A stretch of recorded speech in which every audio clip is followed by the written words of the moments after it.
We break down alcohol differently. When it's leaving our body, it looks like heroin. The light went on in my head. I was like, I can't drink. Drinking was just like an enhancement to everything. I was already dumb. It just made me dumber. Growing up in Chicago, it was like, smoking bud and drinking well whenever we could. I really didn't think I was going to make it like to 21. Talk to somebody that won't judge you.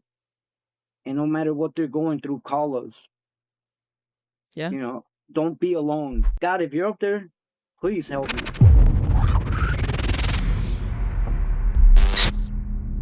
Hey guys, tonight I have Albie. He has been sober since 2019, but he did have a relapse in 2024, but he's currently over a year sober, and I'm super excited to have you tonight, Albie. How has the last year looked for you? Confusing, really. I went from the relapse kind of came out of nowhere.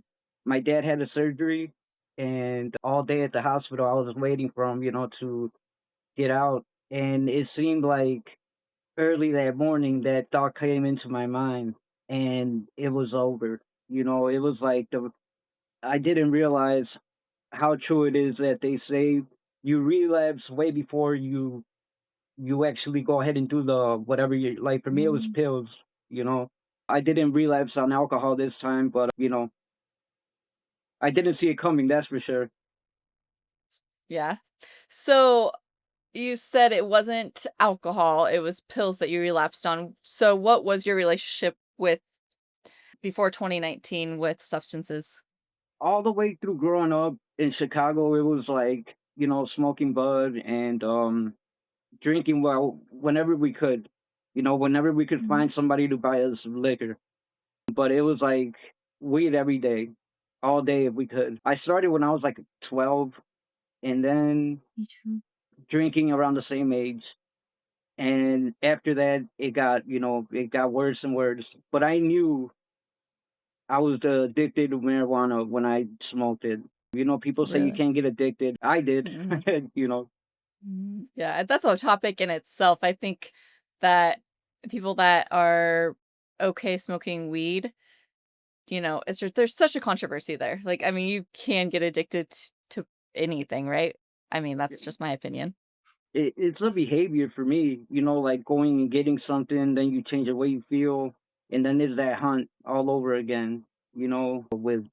With liquor, not so much because you could just go to the store once you're old enough. But Yeah, even there, though, like when I was at work, if I wasn't drinking at work, I couldn't wait to get out so I could go drink after work. right. So like that behavior came from when I was smoking marijuana. You know, It was like a gateway drug. exactly. For me, it was. I mean, So that yeah. they all came at the same time, though. It was like I tried marijuana and I really liked that, and then alcohol, and then coke. And when I moved down here to Tennessee in 2011, I tried pills, and that just took me over the edge. It went like I was a functioning alcoholic up until that point, and it started getting bad, and then it got worse, and then I couldn't function at all with the withdrawals. Wow. I know that you mentioned losing everything, and I want to get to that. When do you remember it first becoming a problem? So I know a lot of us in high school, we start drinking. You started at 12 using all different substances than besides just alcohol, and then it led to pills. So what was it like all through high school and into your early 20s with Well, for alcohol me, and drugs? it started early. When I was young, we grew up in a bad neighborhood. My mom and dad immigrated here. They were working all the time. So me and my brother, we grew up together. He was only 2 years older.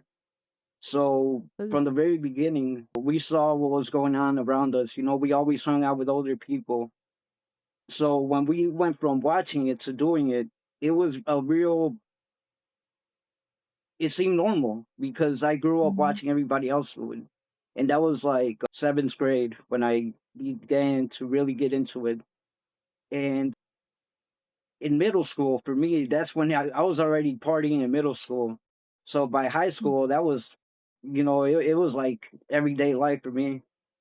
But I remember in Chicago, things got bad out there. My mom wanted to get out of there, and we had a little sister too. But she tricked us into moving down here to Tennessee.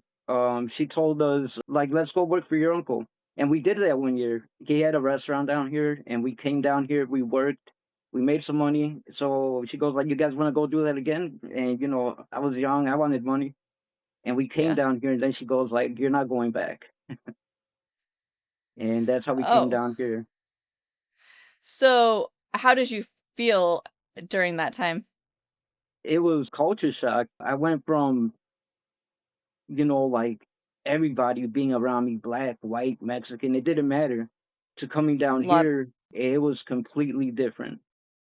But lot of diversity in Chicago compared to yeah, Tennessee, I'm definitely. assuming. And I had friends Yeah. down here that were old enough to drink. So what I wanted to get back to was a gang. It wasn't really about drugs back then. It was more about like I wanted to be with the boys in the neighborhood. But with that came everything, all the alcohol and the drugs. But when I came down here, I got more into working and going to school. But with that came drinking every day. Now I could get it, we had a remember my brother had an apartment and I was like he was 17, so I was 15.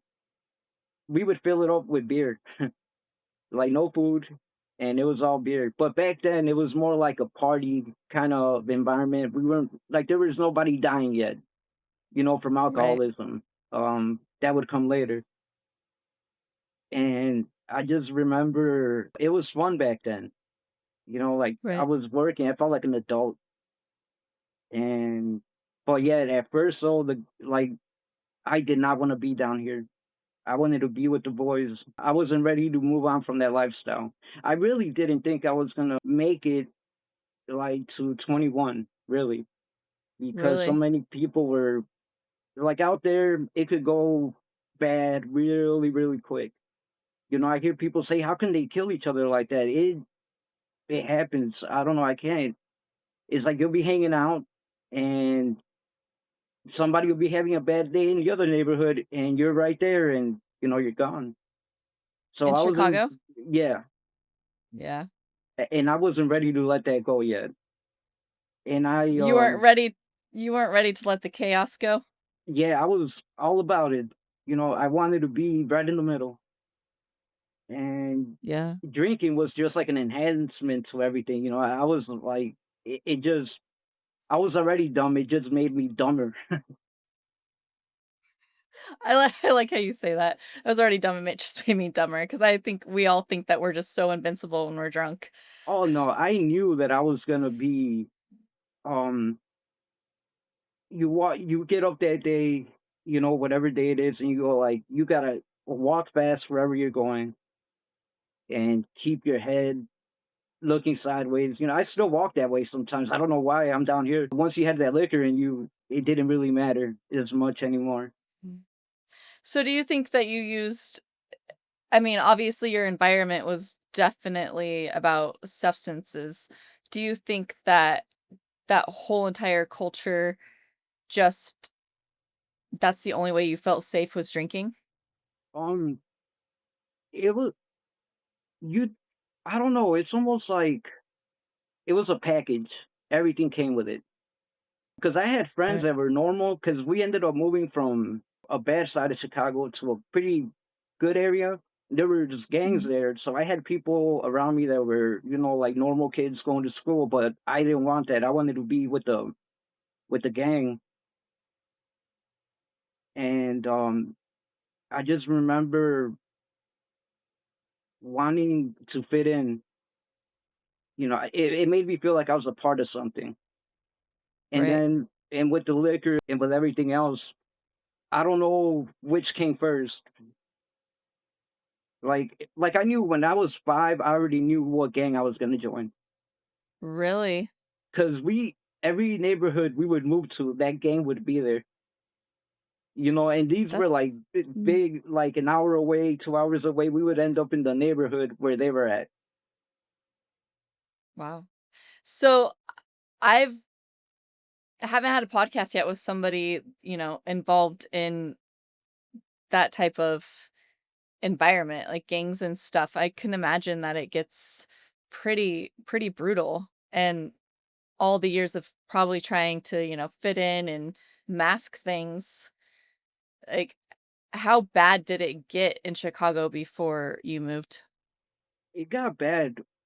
My dad was an alcoholic, and we had I had that. Me and my brother, we had that going on at home. Um, you know, they did the best they could, my mom and Right, dad, and they're still together, but they didn't know what was going on for us outside of the home. They didn't know if we were right. getting bullied or if we were getting into trouble. We try to it was almost like we were trying to protect them from that.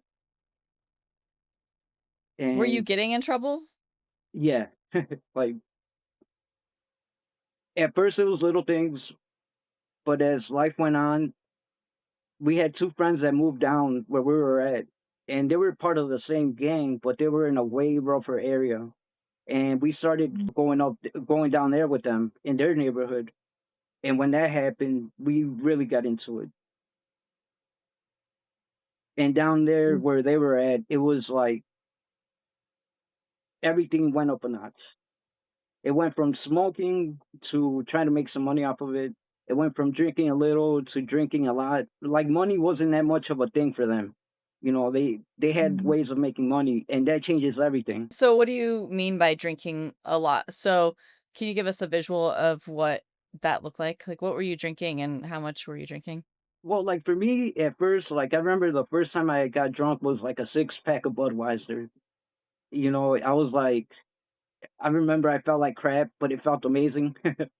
Mhm. and and it went on from there. Then we started drinking liquor, hard liquor. And back then it was like we would have one of those big bottles, like 5 people drinking it, like 5 teenagers. So it would get us very, very drunk.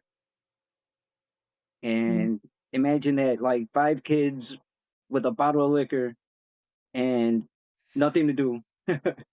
I can definitely imagine it because I've been there.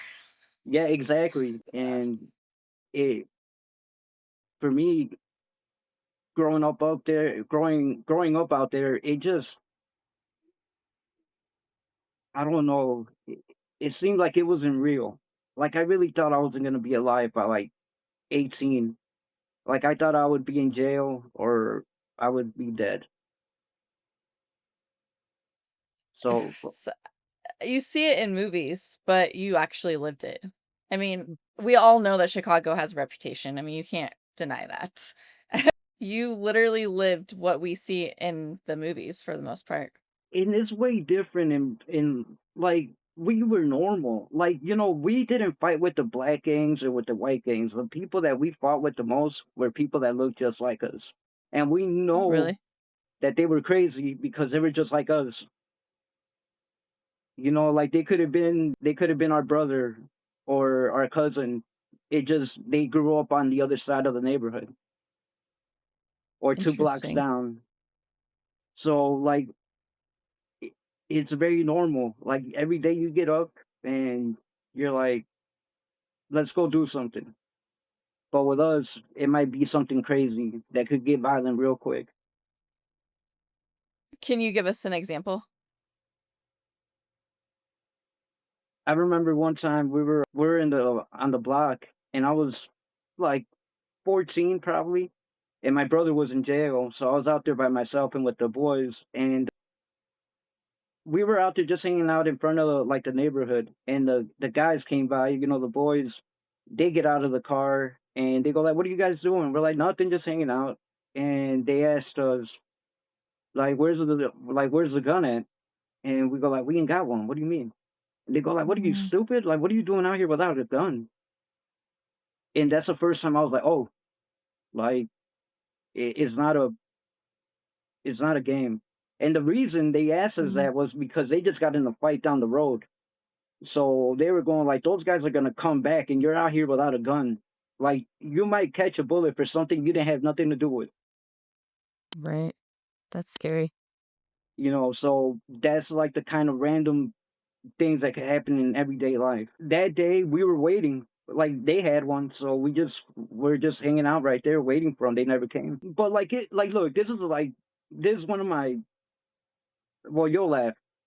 There were four guys in a little beat up car. They went to the Flakes neighborhood, you know, the rival gang, and they shot up a party that they were having, but their car broke down on them. So the guys at the party get out of the house and beat the crap out of them. Nobody died, but that you know that's the kind of thing that would happen. We were laughing. We were glad they Yeah. were okay, but it was funny, you Yeah. know. I mean, It obviously, like, people, they criticize me for and my guests for, like, laughing at certain things, but you kinda, like, just have to laugh through certain things like, "Oh my gosh, that was so stupid," or, "Why was I in that situation?" or, "Why did I do that?" Like, just a little humor in ourselves, like, to, just is life, why doom you know. gloom and doom, I mean, right? if you can't laugh at yourself, then I don't know. You're gonna cry. I know that. Either you're gonna laugh or you're gonna cry. Remind us how when you moved away from Chicago? I was 15. Yeah, I was a freshman in high school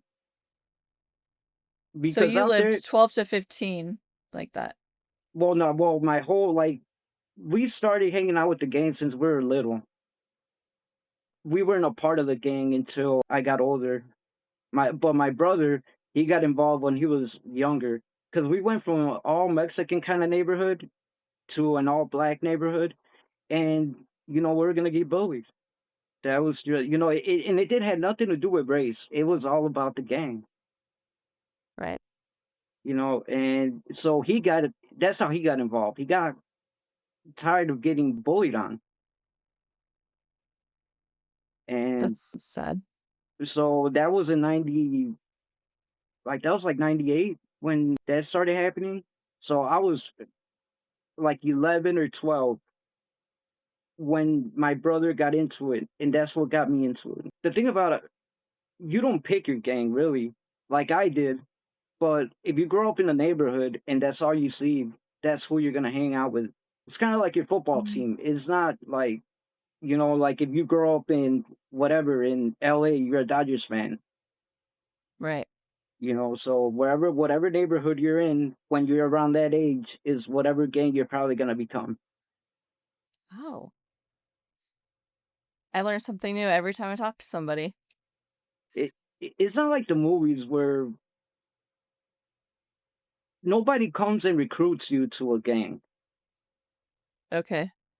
You you want to be around them and something will happen and they'll see that you're able to handle yourself or you don't go home crying and then you just start hanging out with them, Yeah. you know. And S it's like and some people grow up together enjoying the game together like me and my brother, and Yeah. my brother did more than I did. My brother protected me from a lot of the things that could have happened to me. Well, you want to look, he got locked up in 2001, and when he was in jail I was going to join the gang, like officially join the gang out there in South Chicago. And I was all ready to go to the meeting, and he was already part of the gang. And I called him he called every Sunday or once a week. And I called him and I told him, "Hey, they told me to go to the meeting." And that he knew what that meant. Mm. And you know, I was all excited. I was gonna go, you know, I was gonna be one of them. But he calls me. The meeting was on a Sunday. He calls me like on a Thursday or Friday and goes like, "Don't go." And I go like, "Why?" Like, "I wanna go." He goes like, "Don't go." He goes like, "Wait for me. When I'm out there, you know, I'll take you up there." And I went up there and I told the boys and they all agreed with him. They go like, "Yeah, don't it wouldn't be right without your brother here." So that's what I mean. He protected me from a lot of the that probably saved my life. Right. Wow. So, that you said 2001 he went to jail, and then so what happened between then and 2019? Well, that year when he was locked up, we had started a little gang and it grew. Like when he got out of when he got out of jail, we went from like 2 people, we had like 40 people waiting on him. Wow. And I remember that day we partied and we had fun, but with that many people, we knew we were gonna do something. Like we're all the same age, and we wanted to be recognized for being a real gang. And we would get in a lot of fights, and the cops would start coming around the house every day. Cause like our house was like the neighborhood. Like we would hang out down the block at an abandoned bar. So when my mom saw that, he got out in October, and we moved out here in November. And Okay. from November, when we were down here, what happened after I left Chicago, I started working in my uncle's restaurant. I met my ex, and I didn't get in trouble out here. There was nothing to do. Drinking and smoking. That's pretty much it. But I got with her, and we were together. We moved in real young. I think I was like 17, and she was 1 year younger than I was, and we became like smoking buddies. We would smoke every day. She would work and I would work. Both dropped out of high school. But in 2003, I had to leave and I went to Michigan. Oh, So I was in Michigan and I got in trouble. So I went up there, and in 2004 we were up there. When I got in trouble, I found out she's pregnant like a week, 2 weeks later. So my anxiety went. I was so afraid, but we wanted the baby. We were like, no, we wanted my little girl. After that, it kind of calmed me down in Michigan. I was working, but I was still drinking because, like in my family, the rule was as long as you work, it's okay to drink. You know, and that went on okay for a couple years, but that's when I knew I had a problem. I couldn't quit drinking. I would quit how much? drinking. I would give it up for Lent, and I would be able to leave it alone. And but the thing was, whenever I had a beer again, I couldn't put it down. Right. And that was around 2008 when I Is when you realized I realized you had a really, problem? yeah. Well, like I said, I didn't expect to make it to 21, so I didn't really think about all the, like I might be an alcoholic. I didn't really think about all that. I don't think any of us none of us do until we quit drinking and we're like, "Oh, I had a problem." Yeah, because like when I was younger, I always had anxiety. I was always afraid of dying since I was like 5. I remember having anxiety, like asking questions like, "What are we here for?" And I didn't know. I would go to church. My mom would take us there. We got baptized when we were little. Mexican culture. Um, we would go to church. Every once in a while. But I didn't really have any religion. I didn't. I knew I knew that's where you went, but I didn't know anything about it. But even when I was in the gang, I would go to church because I was so like when I was sober, I would be like, "What are we here for?" I knew I was doing wrong. Mm. Like I knew I was doing something bad, so I would go to church, but I never found anything there. So when I realized I had a problem, I tried to quit drinking so many times. This is before it got bad. Like it was already bad because I had a problem, but I wasn't drinking in the morning yet. I wasn't Did you say shaking yet? yet. Yeah. Oh, And I wasn't having withdrawals, but I was partying way too much. mm. And that continued for, let's see, 2011, we moved down here. And 2 years later, we had my other little daughter. Well, not so little anymore. But I remember I was drunk when she was born, and I didn't think nothing of it. I wasn't ashamed. I was like, yeah, it was a Super Bowl, and I won $20 on the bet. I remember saying, "That's my lucky baby right there." I won money, Mm. and I Oh, loved her, so and you have 2 girls or 1?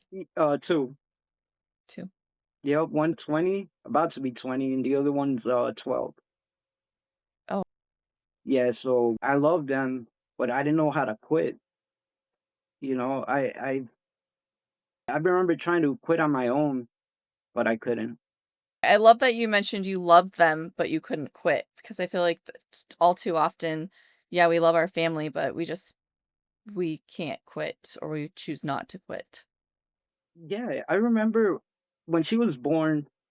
I remember I was doing coke and I was still partying. And I remember one day, like, I had the coke there, and I'm like, I'm not gonna do this tonight. You know, I was like kind of checking, like, do I have this under control? Well, I ended up doing it that night, and that day I was like, I'm in trouble. Like, I knew it. I was like, damn it, I don't have control over this anymore. I never did, but that thought was gone. Like, okay, I'm in trouble. Did you do coke to drink more? Now it was more like by that point I was self medicating the anxiety, trying to, like, I remember one day when I was in Michigan, I was working with a good friend down there or up there, and I remember asking him, like, so what? We're gonna work, buy a home, and then we're gonna die and that's it? Like, is that what life is really all Mhm. about? And he goes like, yeah, pretty much. And I remember I was like, man, that's a terrible plan. Like, that's meaningless. Like, you know what I'm saying? It's hard to explain what I felt.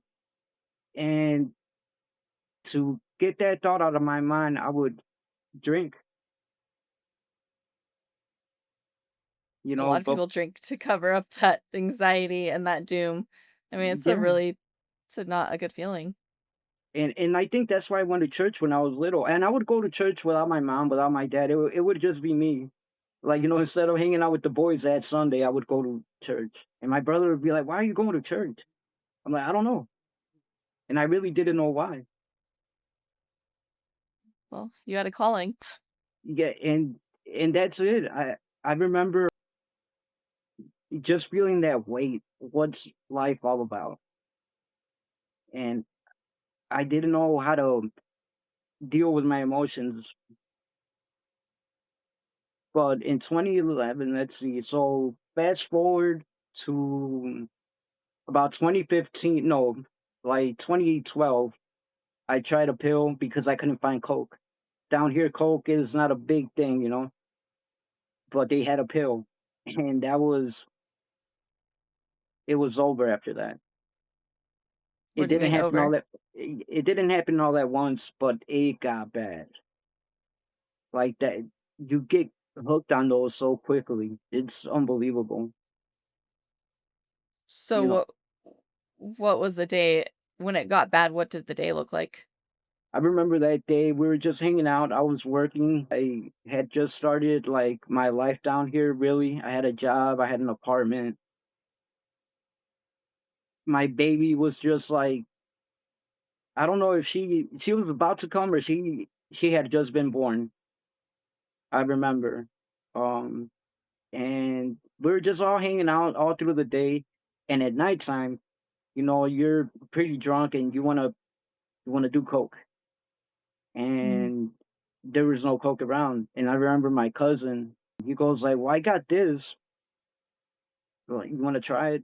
And I remember my brother going like, don't do that. My brother always looking out for me. Um, and I did it. And I remember going like, wow.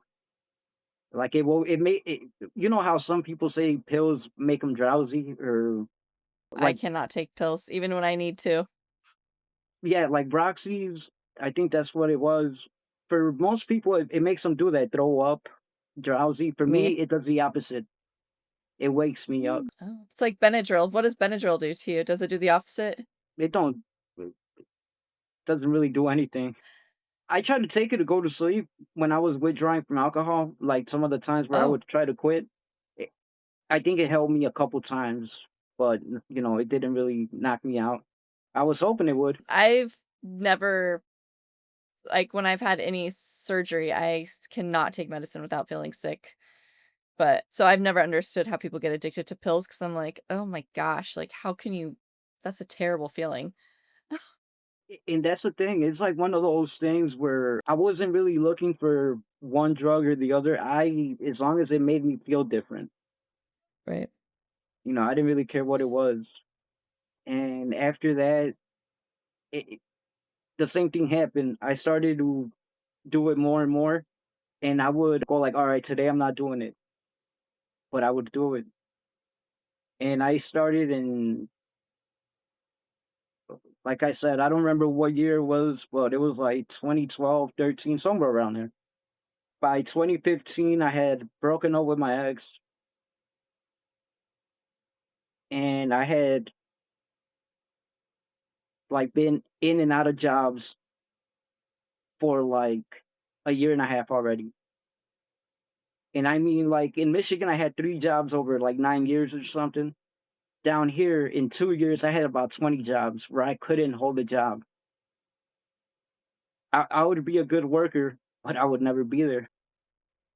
Ugh, And that's when like, I didn't wanna leave my girls, but I was like, I'm dragging them down with me, and I felt terrible about leaving them, but I couldn't control it. Like, is that I didn't care, really, like, when they left, it was kinda like a relief. As terrible as that sounds, but that's how I felt. I wonder if that's how a lot of people feel when they leave their families when they're addicted to stuff, like, relieved, Yeah, because you're free to go and, do what you do, and my ex, she wasn't a perfect woman by no means, but I really messed that up, and I know it was because of all my inner problems. I couldn't I don't know, I think I asked her one time, I'm like, "I think I might have to go to rehab," and she goes like, "How are we gonna pay the bills?" If I could that's the one thing I Mm. would have been like, I wish I could take that back. I'd be like, "Don't worry about it. We'll figure a way." But I only did that one time, I think, or a few times. But once we broke up, it you know how that's supposed to be my, like, rock bottom? No, I kept going another 4 years. Another 4 years. You mentioned that you lost everything. That Like, was the what did beginning that of is that what losing that everything. was me? So, like, in 2015, I ended up she left the apartment, and then I ended up moving in with my mom. So right there, I lose my family, and I'm living with my mom. And after that, if it wasn't for my mom and dad, I would have been homeless. That's the only reason I didn't end up, you know, out in the corner. And I would only work for a few months. I, this is how it was after I left my ex. I would get sober for a month. That anxiety would come back, and I would have a job. I would get money, and then I would go get drunk and high. And that would happen all throughout those 4 years over and over, and it got bad. Like, there was a few times where I drank enough probably to kill myself, but it just didn't happen. Um, but what the crazy part is, like, my cousin, my brother, and myself, we're all hanging out. My brother got cirrhosis of the liver in 2018. He about died. He was only 35, I think. Like Wow. he did I remember we asked the doctor, like, "What stage is he on?" Um, and he goes like, "Oh, stage 4." Like, "Hey, no big deal." Like, No s whatever. no. Oh my And gosh. and I get it because they see it every day. I mean, it's like for me, like, "What you do yesterday?" "I shot at some guys." You know what I'm saying? So, I mean, Yeah. but it was kinda jarring, like, "Oh, like, damn." Like, I knew there was no stage 5, but when he got Right? sick, He got sick in November of 2018, and then my cousin, another guy that grew up with me and my brother, he disappeared March of 2019, and he would be in and out of rehabs, so he would be gone for a month and then he would come back. But when he didn't show up by May, we were like something happened to him. He didn't call. Not like we don't know what's going on.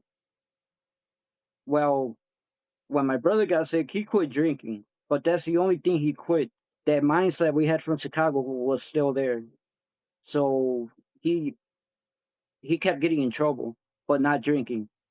My cousin disappears, and instead of me going like I'm gonna die, it's almost like I went even harder at drinking and doing drugs.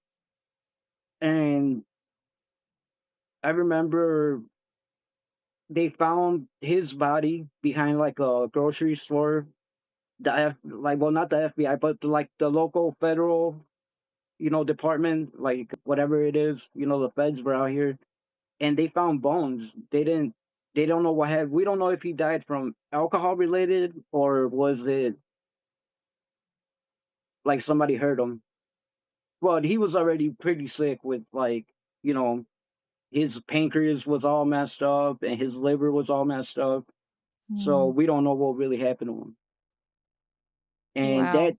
that didn't slow me down either. That was like in July. And I remember I lost my job for the last time before I got sober. And I went through the withdrawals, went through hell.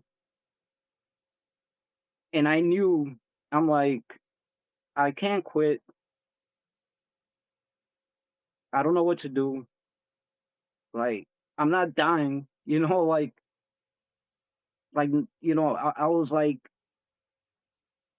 was like, God, if you're up there, please help me. And I had been calling to a rehab place over and over trying to get a bed. And that Sunday when I made that prayer, that day they got me a bed.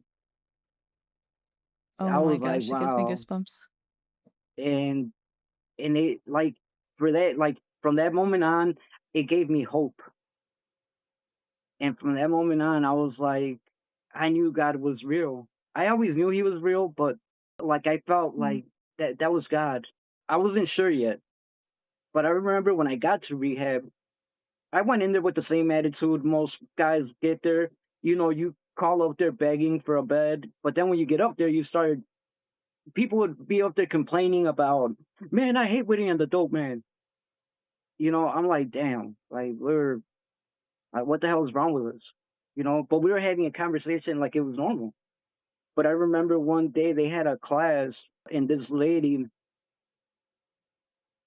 she told us that as alcoholics, we break down alcohol differently. When it's leaving our body, by the end, it looks like heroin. It breaks down. We break it down into heroin. And for some reason, it like my like a light went on in my head. I was like, I can't drink. Like if I drink, I'm gonna want more. Right. And the cravings went away that day. Like they were gone. And I started looking at myself for who I was. I was like, man, I'm always complaining. I'm a terrible dad. I'm a terrible brother, son. I felt like crap, but with joy in my heart because I finally knew I could fix it. You know, yeah, I saw hope. I'm like, I can't fix you, but I could fix me with God's Yeah. help, of course. And once that happened, it was amazing. Everything changed that day. I remember like looking at everything so different. Like I remember praying in there, Lord, you got me this far.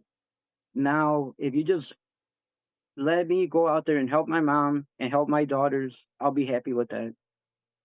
Mm. And I left rehab and I started working and I helped my mom. I started going to AA, and in AA I did the steps and they really helped me. They really did help me.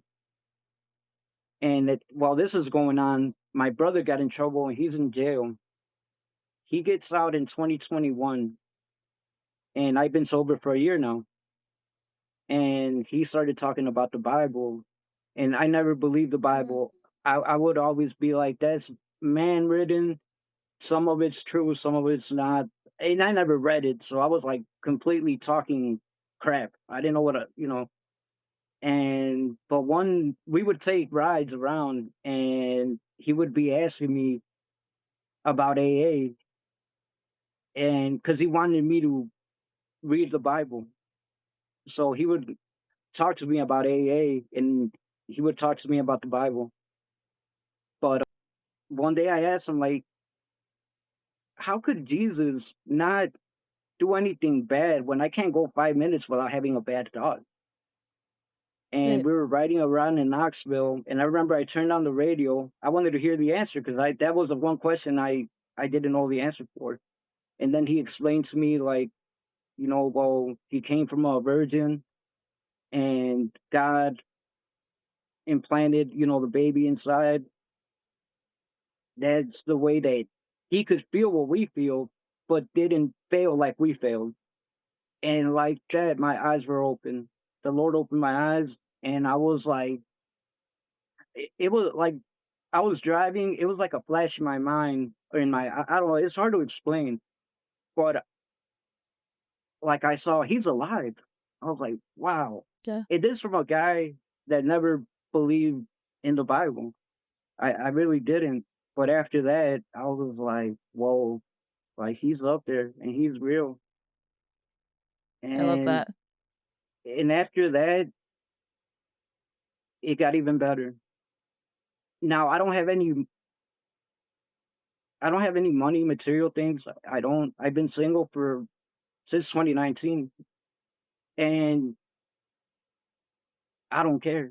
I'm like, I got the things that I wanted to do, help my mom and dad, and I'm helping my daughters. Do I want to do more? Yeah, but I told our Lord, like, you do with me what you want. I'm waiting on Him to guide me, and that's why I wanted to talk to you. I never done. Yeah, I haven't. I'm always afraid. From the kid that never was afraid of anything to, or I thought I was. That was whatever. But I want to. Getting sober is one thing, and don't get right. me wrong. In AA, like when I left AA after I met our Lord, the guys were like, "You're gonna drink and get drunk." I'm like, "Why would you say that to me?" Like the guy that helped me, he fought with me on the phone for like an hour. I'm like, "Look, man, I'm getting convicted here. I can't tell people make up your own God. You could do that, but I don't want to." And he argued with me for like an hour. And at the end, I was like, I walked away. But last year when I relapsed, I went back and I just told him, I'm sorry for the way I acted. Maybe I could have been nicer about it, how I walked away. And I started going back to AA. But there's one thing that I noticed this time. I left there for about 4 years, and I came back and they're having the same conversation. They haven't Oh, grown. The meeting's a meeting. Like they're still talking about not drinking. And I'm over here struggling with, like, I don't want to look at porn. I don't want to, like, look at women that ain't my wife. I start like, our Lord started convicting me about things that I never thought were wrong. You know, yeah, like I always wanted to. I didn't think it was bad to be with a girl and not be married, and now I don't want to do that. In AA, they don't understand that. And like I said, I'm not dogging it AA, but like my sponsor this time around, he came at me like, "I can't work with you." And I'm like, "Why?" He goes like, "All I know is a big book of AA." I'm like, "Yeah, that's where I want help with. I want to work with you because, like, for me, I want to be able to share with people what I'm thinking. That's what happened to me. I bottled everything up. I wasn't talking to anybody. You can't do that. You do that, you will fail. Like I wasn't calling anybody. I wasn't hanging out with anybody, and that really, I really think that's what got me last time when I relapsed. And So you relapsed in April 20. 26th of 2024. I remember it was a Friday. I remember that day like it was yesterday. And I only relapsed for like a month, Good for but you. I saw how bad it could get. Like, man, it got Right. like, if it wasn't for my mom being here and noticing me acting a little funny, acting weird, it could go downhill real, real quick. It doesn't take Yeah. much, and I thank God I didn't drink So what did you relapse? You said, pills. Well, this is what happened. pills? My dad had surgery. He got pills, and I started using them. You know, but I feel like that was God humbling me. It wasn't his fault, of course, but I needed to be humbled. Right. And now I know that I want to help people. I want to do something. I just don't know what. I'm waiting on God. I don't know Well, you're what I'm. sharing your story. That's helping someone. Yeah, and I thank God for people like you that have the courage to, go out there and do something.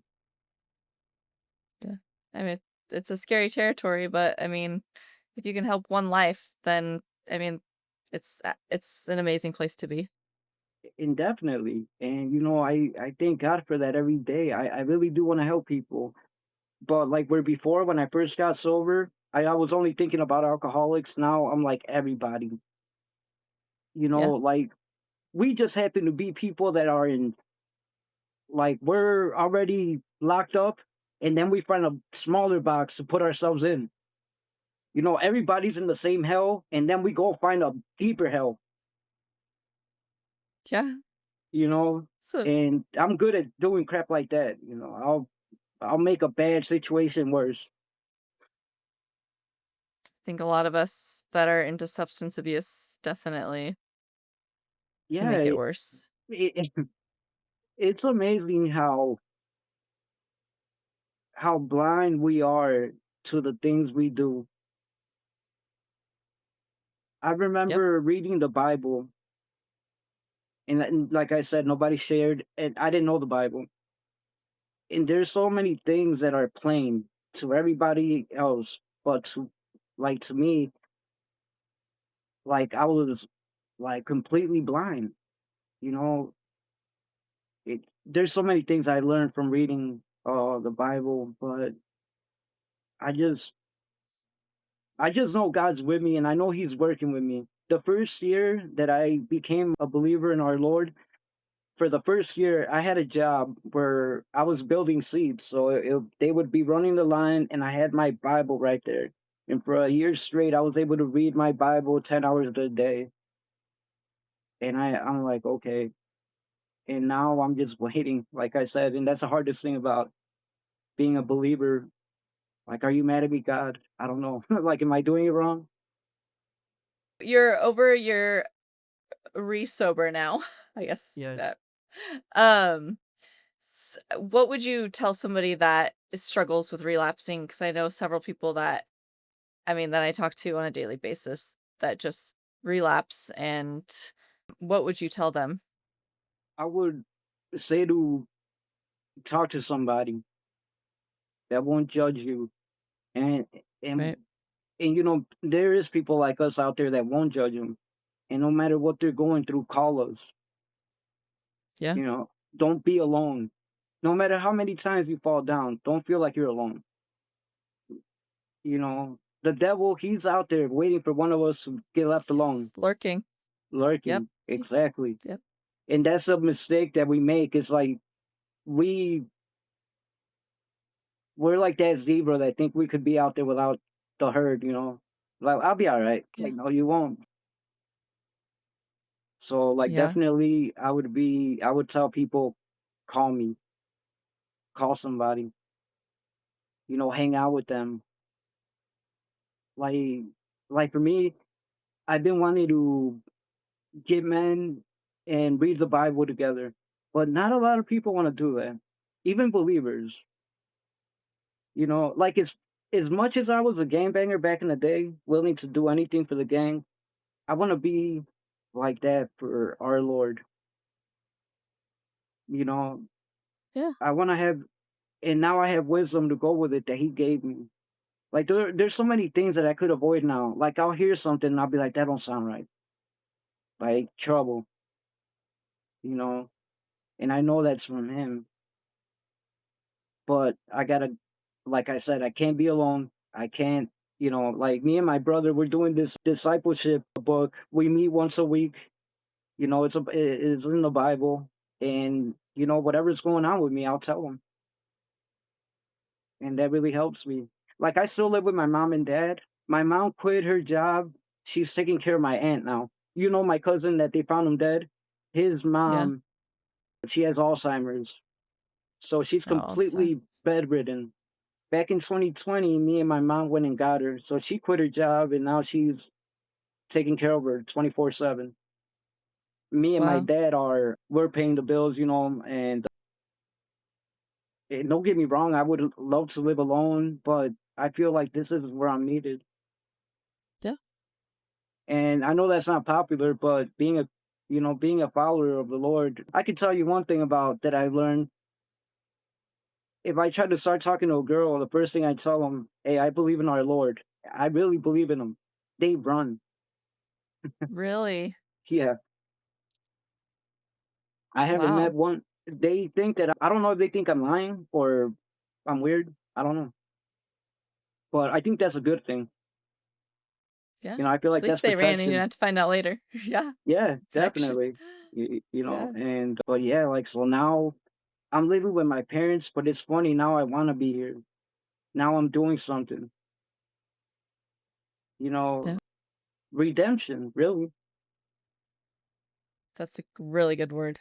Yeah, And like I said, my cousin that died and so many others that died. I remember getting out of rehab, they would tell me, you did something different than the other people at rehab. And I'm like, no, I didn't. Everybody at rehab wants to get better. I don't know why some don't and some do, but I'll tell you one thing: if it wasn't for God, I would not be here. right. I would not. I mean, I didn't do anything. I was like the dumbest of the dumb. I would be real smart about like strategies, in doing all the bad things. But when it came to like thinking of good ideas to do something good in life, that was never me.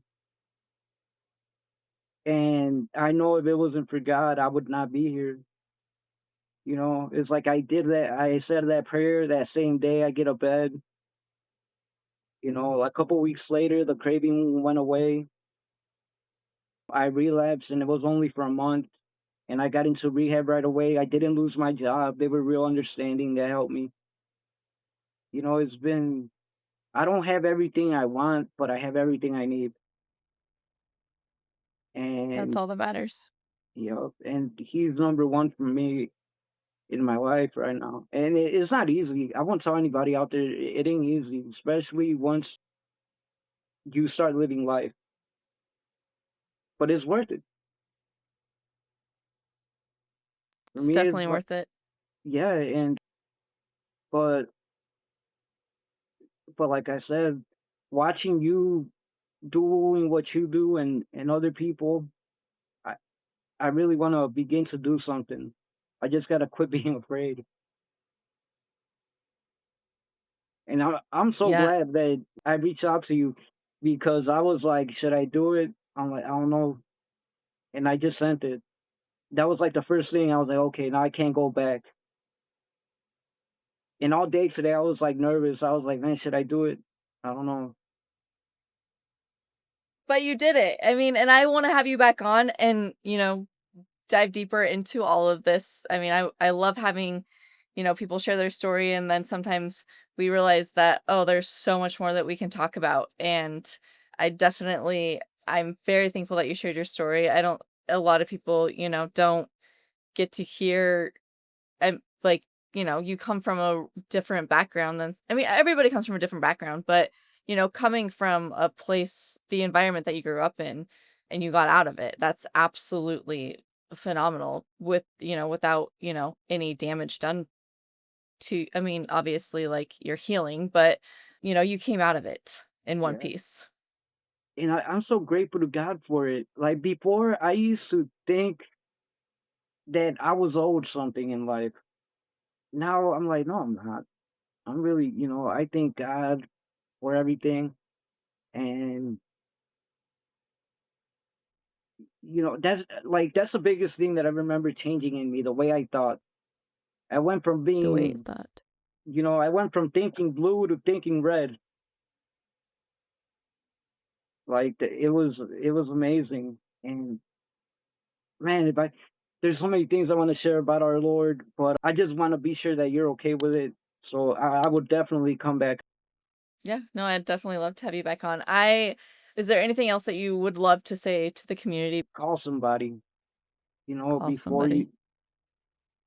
And there, like when I say that, I really mean it. Like I want to get at least a page going or a channel going where they could at least reach out to me, and like I'll be here.